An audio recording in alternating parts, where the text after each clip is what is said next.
Қайырлы күн баршаңызға. Бүгін сіздерге 5 минутта дайын болатын таңғы ас ұсынатын боламын. Жаңа бейнемен достарыңызбен бөлісіп, каналыма тіркеліп, лайк, комментарий жазыңыз. Ол үшін керек заттар: 200 грамм сүзбе, 50 грамм сыр, 2-3 ас қасық оливки майы, 4 жұмыртқа, көк жуа. Ең бірінші жұмыртқаларды ыдысқа жарып аламыз. Табаға 2-3 ас қасық оливки майын құйып, жай отта қыздырамыз.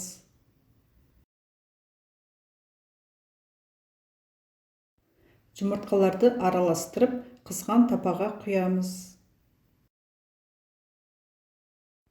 Ыдысқа сүзбені салып, вилканың көмегімен сүзбені езіп, араластырып аламыз.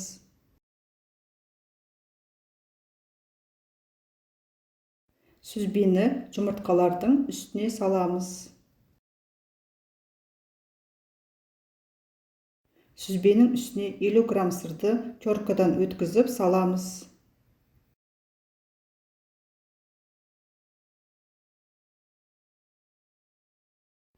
Көк жуаны турап, немесе осылай қайшының көмегімен кесіп саламыз.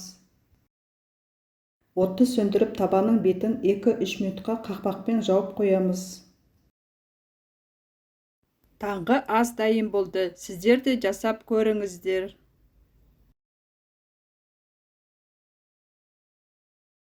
Таңғы асымыз 5 минут уақыт ішінде дайын болды.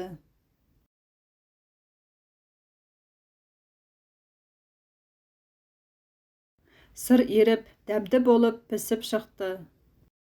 Жаңа бейнемен достарыңызбен бөлісіп, каналыма тіркеліп, қоңырша белгісін басып, видеоның астында поделиться батырмасын басып, таратыңыз, лайк, комментарий жазыңыз. Назарларыңызға көп рахмет. Ас болсын.